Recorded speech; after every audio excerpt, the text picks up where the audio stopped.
Oṣù tuntun dé.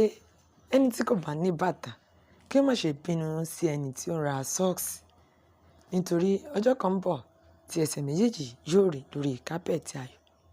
Èyí la fi kíra wa sínú oṣù tuntun wípé oṣù yóò sàn wá sówó, yóò sàn wá sọ́mọ, yóò sàn wá sí àkó tí ṣe baálé ọrọ̀. A ò wá ní ríbi gbé sọnù bí kò ṣe ibi ọmọ lọ́la Aláwùrábí.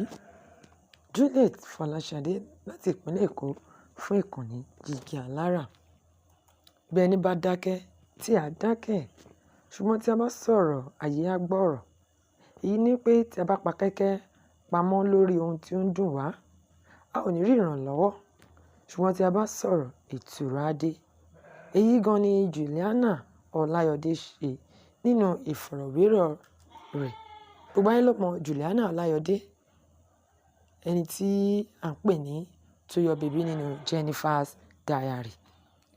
Nínú ọ̀rọ̀ rẹ̀ tí ó fi omijé sọ, Juliana jẹ́ kí a mọ̀ pé ìgbà èwe òun kò rọrùn rárá. Ó ní láti ọmọ ọdún 5 ní òun ti bẹ̀rẹ̀ sí kojú ìfipábánilòpọ̀. Ó ní ó tẹ̀síwájú títí di ọmọ ọdún 10. Ó sọ pé kì í ṣe èèyàn kan ṣoṣo àti pé nínú àwọn tó ń ṣe iṣẹ́ yìí, mọ̀lẹ́bí òun wà níbẹ̀. Olùkọ́ rẹ̀ ní ilé-ìwé pẹ̀lú sì wà níbẹ̀. Ó sọ pé nǹkan yìí ba òun lọ́kàn jẹ́ gan-an nígbà náà. Juliana ṣàlàyé ohun tó fa ìyapa láàrin òun àti Fúnkẹ́ Akíndélé fún ọ̀pọ̀lọpọ̀ ọdún. Lẹ́yìn tí wọ́n ti ṣe Jennifer's Diary tán, Juliana sọ pé àìgbọ́ra-ẹni-yé látàrí àwọn ènìyàn tó wà láyìíká wọn ló fa ìyapa náà.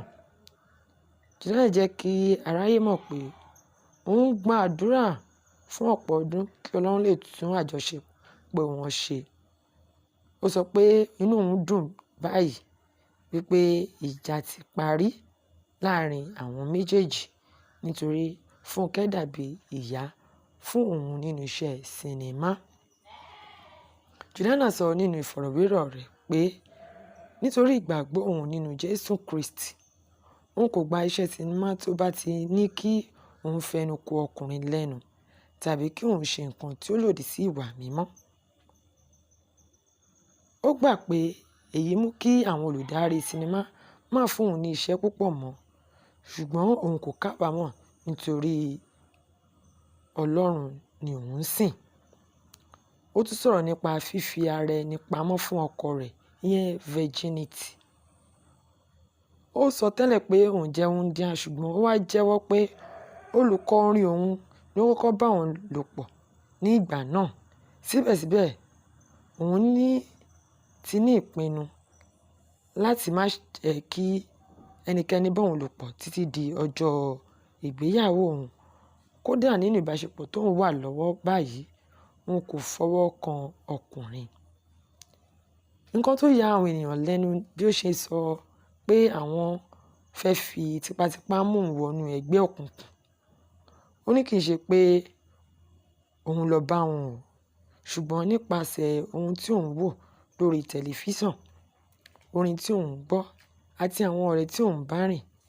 Ó kìlọ̀ fún àwọn èèyàn láti ṣọ́ra fún ohun tí wọ́n gbọ́ àti ohun tí wọ́n wò. Ó gba àwọn ọ̀dọ́ ní ìmọ̀ràn pé kí wọ́n má sì ṣe tan ara wọn jẹ lórí ẹ̀rọ ayélujára. Ó sọ pé ayé tòótọ́ yàtọ̀ sí ohun tí wọ́n rí lórí Instagram. Ó sì rọ àwọn ènìyàn pé kí wọ́n jẹ́ ojúlówó ènìyàn, kí wọ́n má jẹ́ ayédèrú ènìyàn.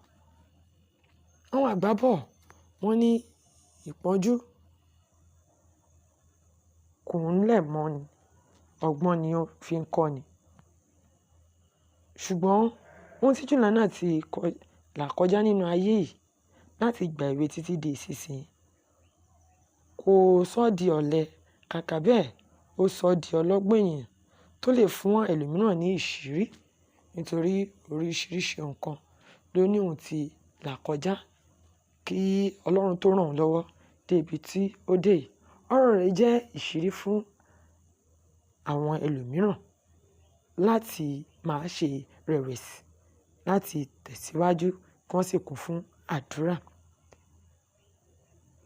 Níbí yìí la ó ti dánu dúró lórí ọ̀rọ̀ Juliana Ọláyọ̀dé, ẹni tí wáyé mọ̀ sí Toyo Baby.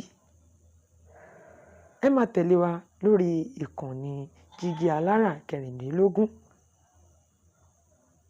Ẹ fi èròǹgbà yín ránṣẹ́ sínú àpótí ìfi ọ̀rọ̀ ránṣẹ́ wa. Janet Fọláṣadé láti ìpínlẹ̀ Èkó fún ìkànnì Jígí Alára. Olúwa